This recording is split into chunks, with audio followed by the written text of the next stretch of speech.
नमस्कार मेरे प्यारे साथियों, फार्मा संसार में आपका स्वागत है। दोस्तों, आज का टेस्ट जो है बहुत इम्पोर्टेंट है, फार्मास्यूटिक्स पर होने वाला है।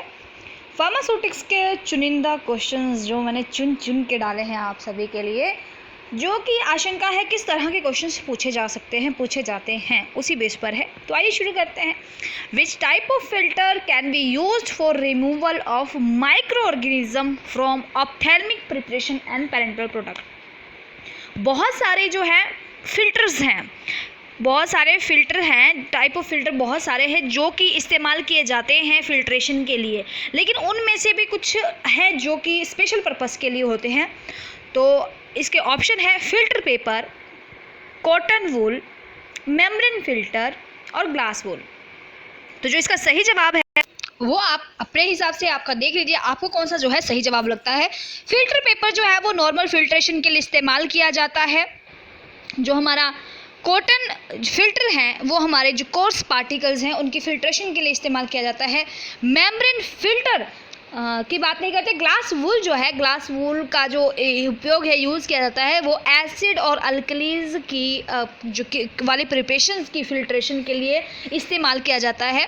जो मेम्ब्रेन फिल्टर है वो सेलुलोज एसीटेट का बना होता है और बहुत फाइन पार्टिकल्स के लिए, माइक्रो ऑर्गेनिज्म के रिमूवल के लिए ऑप्थेल्मिक और पेरेंटल प्रिपरेशंस में इस्तेमाल किया जाता है। तो जो इसका सही जवाब है वो रहता है ऑप्शन नंबर 3।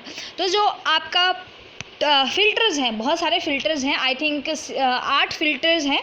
उनमें से जो है हर एक पर्टिकुलर फिल्टर का अपना एक करेक्टरिस्टिक रहता है। तो उसी बेस पे ये आपको इसका जो सही जवाब है वो है membrane filter. Next question is measurement of viscosity in SI system is.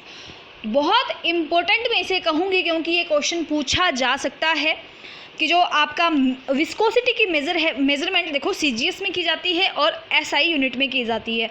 तो जो सीजीएस में की जाती है वो होती है हमारे पास डाइन सेकेंड पर स्क्वायर सेंटीमीटर।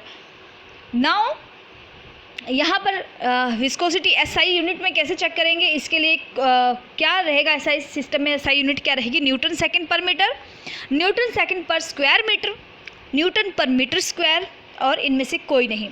तो जो एसआई यूनिट में अगर आपको आता है तो आप अपना टेस्ट लगा सकते हैं यहाँ पर। और टेस्ट मैं आपको एक बार और ये कहना चाहूँगी कि प्लीज़ आप वीडियो को लाइक कर दें अगर आप नए हो, फार्मासिस्ट एग्ज़ाम की प्रिपरेशन कर रहे हो, और चैनल पे नए हो तो चैनल को सब्सक्राइब करें फार्मासिस्ट की प्रिपरेशंस के लिए। जो एसआई यूनिट है हमारे विस्कोसिटी के लिए वो रहती है न्यूटन सेकंड पर स्क्वायर मीटर। तो option number 2 is right for this question. तो न्यूटन सेकंड पर स्क्वायर मीटर इसके लिए रहती है एसआई, और सीजीएस में रहती है विस्कोसिटी की डाइन सेकंड पर square centimetre. Next question is main forces involve in interfacial tension. तो फोर्सेज कौन कौन सी इंटरफेशियल टेंशन में रहती हैं? तो options adhesive forces, cohesive forces, kinetic forces, both adhesive and cohesive. तो जो हमारे पास इंटरफेशियल टेंशन में जो फोर्सेज रहती हैं वो किस तरह की फोर्सेज रहती हैं? अगर आपका सही जवाब आपने लगा लिया हो तो मैं आपको बता दूं, जो इसका सही जवाब है ऑप्शन नंबर 1। जो इंटरफेशियल टेंशन में जो फोर्सेस रहती हैं वो रहती हैं और एडहेसिव फोर्सेस, और कोहेसिव फोर्सेस रहती हैं हमारे पास सरफेस टेंशन में। तो next question is tension eight liquid interface is. तो क्या होगा अगर लिक्विड इंटरफेस के बीच में टेंशन है तो उसे क्या कहेंगे? Surface tension, interfacial tension, both surface और इंटरफेशियल, और इनमें से कोई नहीं, नन। तो जो टेंशन है लिक्विड, देखिए सिंपल सी बातें, हमको एक चीज़ याद रखनी है कि अगर लिक्विड और गैस सरफेसेस के बीच में टेंशन है तो वो सरफेस टेंशन है। लिक्विड सॉलिड इनके बीच में अगर टेंशन है लिक्विड सरफेसेस के बीच में तो उसे कहेंगे हम इंटरफेशियल टेंशन। लिक्विड और गैस के बीच में सरफेस टेंशन जो टेंशन होती है, और टेंशन को हम जो एक्सप्रेस करते हैं वो डाइन्स पर सेंटीमीटर में करते हैं। नेक्स्ट क्वेश्चन, तो इसका जो सही जवाब हो गया वो है option number 2 interfacial tension. From following this which one follow the principle of centrifugal force for size separation. इनमें से कौन सा है जो जो प्रिंसिपल है सेंट्रीफ्यूगल फोर्स वो वाला प्रिंसिपल फॉलो करता है साइज सेपरेशन के लिए? तो सीविंग, इल्यूट्रेशन, साइक्लोन सेपरेटर। तो इनमें से आपको नेक्स्ट है ऑल ऑफ अबव। तो इनमें से आपको बताना है कि कौन सा जो है फॉलो करता है साइज सेपरेशन के लिए सेंट्रीफ्यूगल फोर्स क्या प्रिंसिपल। तो ये साइज सेपरेशन के जो मेथड हैं, सीविंग भी साइज सेपरेशन का मेथड है, आपका इल्यूट्रेशन भी साइज सेपरेशन का मेथड है, साइक्लोन सेपरेटर भी साइज सेपरेशन का मेथड है। इसका फोर्थ मेथड एक और रहता है एयर सेपरेटर, वो भी साइज सेपरेशन का मेथड है। तो इसका जो सही जवाब है, देखिए लेविगेशन के ऊपर डिपेंड करता है आपका इल्यूट्रेशन। सीविंग जो है सिंपल मेथड है, इसमें सीव्स का इस्तेमाल किया जाता है साइज सेपरेशन के लिए। तो बचता है हमारे पास साइक्लोन सेपरेटर। साइक्लोन सेपरेटर जो है सेंट्रीफ्यूगल फोर्स का प्रिंसिपल फॉलो करता है। तो इसका जो सही जवाब है option number third. Which equipment is use for the mixing of liquids.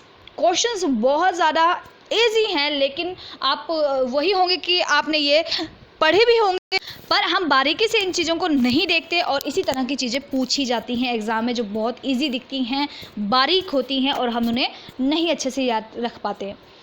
Which equipment use for mixing of liquid. कौन सा इक्विपमेंट जो इनमें से है लिक्विड को मिक्स करने के लिए इस्तेमाल किया जाता है? Option tumbler, planetary mixture, propeller, double cone mixer. Tumbler की बात करते हैं तो ये पाउडर को मिक्स करने के लिए इस्तेमाल किया जाता है। प्लेनेटरी मिक्सर की बात करते हैं तो ये सेमी सॉलिड को मिक्स करने के लिए इस्तेमाल किया जाता है। डबल कॉन मिक्सर की बात करते हैं तो ये जो पाउडर्स हैं उनको मिक्स करने के लिए इस्तेमाल किया जाता है, मतलब सॉलिड्स को मिक्स करने के लिए इस्तेमाल किया जाता है। तो जो हमारा प्रोपेलर है वो इस्तेमाल किया जाता है। प्रोपेलर, टरबाइन और पैडल मिक्सर, ये तीनों जो है लिक्विड मिक्सिंग के इक्विपमेंट्स रहते हैं। तो option number third propeller is right answer. Gluconeogenesis क्या है? इसमें से synthesis of glucose from non carbohydrate, synthesis of glucose from carbohydrate, oxidation of glucose to pyruvate और ऑल ऑफ अबव। तो जो इसका सही जवाब है, आई होप आपने लगा लिया होगा, बहुत इजी सा एक क्वेश्चन डाल दिया था। ग्लूकोनियोजेनेसिस। ग्लूकोनियोजेनेसिस में क्या होता है कि नया ग्लूकोज बनता है लेकिन कहाँ से बनता है? नॉन कार्बोहाइड्रेट सोर्सेज से। तो option number 1 is right for this question. Mitral cells are present, बहुत इंपॉर्टेंट क्वेश्चन है। मिट्रल सेल्स कहाँ पर प्रेजेंट होते हैं? Optic nerves, oculomotor, olfactory nerve और ट्रोक्लियर नर्व। तो जो हमारा मिट्रल सेल्स है, अगर आपको पता है तो आपने लगा दिया होगा इसका सही आंसर। तो जो मिट्रल सेल्स होते हैं वो हमारे ऑल्फैक्टरी नर्व्स में होते हैं, स्मेल में होते हैं, मतलब जो स्मेल करने की नर्व्स होती हैं उसमें होते हैं मिट्रल सेल। तो option number 3 is right for this. Question number 9, efferent nerve. Efferent nerve क्या है देखते हैं। इसके जो ऑप्शंस क्या रहते हैं? Sensory nerve, motor nerve, sensory and motor और ये सभी। तो जो एफरेंट नर्व्स होती हैं वो किस तरह की नर्व रहती हैं? जो मोटर नर्व होती हैं वो हमारी जो होती है किस तरह की नर्व होती हैं? तो मोटर नर्व जो होती हैं, पहले सेंसरी की बात करते हैं। सेंसरी नर्व जो होती हैं वो हमारी एफरेंट न्यूरॉन्स एफरेंट होती हैं। AFFERANT एफरेंट नर्व होती हैं, वो होती हैं सेंसरी। दूसरा आता है हमारे पास इफरेंट। जो इफरेंट होती हैं वो होती है मोटर नर्व्स। तो इसमें आगे क्या करती हैं ये, इसके ऊपर भी क्वेश्चंस आगे है। तो इसका जो सही जवाब है वो मोटर नर्व, एफरेंट नर्व जो हैं मोटर नर्व्स होती हैं। एफरेंट नर्व जो न्यूरॉन्स हैं वो क्या कैरी करते हैं? अब बात आ जाती है कि ये जो एफरेंट है वो क्या कैरी करते हैं। तो ऑप्शंस हैं nerve impulse from sensory stimuli towards the CNS and brain, carry impulses away from the CNS and toward muscles, next toward the muscles only, और इनमें से कोई नहीं। देखिए जो हमारे पास इफरेंट होती हैं, जो इफरेंट न्यूरॉन्स होते हैं, नर्व्स होती हैं, वो हमारे को पता है कि पीछे हमने देखा कि वो मोटर नर्व्स होती हैं। ये इम्पल्सेस को कैरी करती हैं away from the CNS toward the muscles, muscle CNS से मसल की तरफ लेके जाती हैं ये, ठीक है, इम्पल्सेस को। जो हमारे पास एफरेंट होती हैं वो क्या करती हैं? वो सेंसरी न्यूरॉन्स होते हैं। एफरेंट इज सेंसरी न्यूरॉन्स जो कि कैरी करते हैं नर्व इम्पल्सेस को सेंसरी स्टिमुली से towards the CNS and brain. Brain की तरफ जो लेके जाती हैं वो होती है सेंसरी, और उनको कहते हैं एफरेंट, और इफरेंट जो कि मोटर होती हैं और ब्रेन से लेकर जाती हैं इम्पल्सेस टुवार्ड द मसल्स। तो आई होप आपको वीडियो बहुत अच्छी लगी होगी। आज के जो क्वेश्चंस थे वो बहुत ही चुनिंदा, बहुत अच्छे क्वेश्चंस थे। तो आपका जो टेस्ट, आज का रिजल्ट आप मुझे कमेंट सेक्शन में ज़रूर बताएं। वीडियो को लाइक, शेयर, सब्सक्राइब करना ना भूलें। Thank you so much for watching. Keep learning, keep shining guys. और टेस्ट आपका कंटिन्यू आता रहेगा, आप टेस्ट लगाते रहें, इसी तरह हमारी तैयारी होती रहेगी।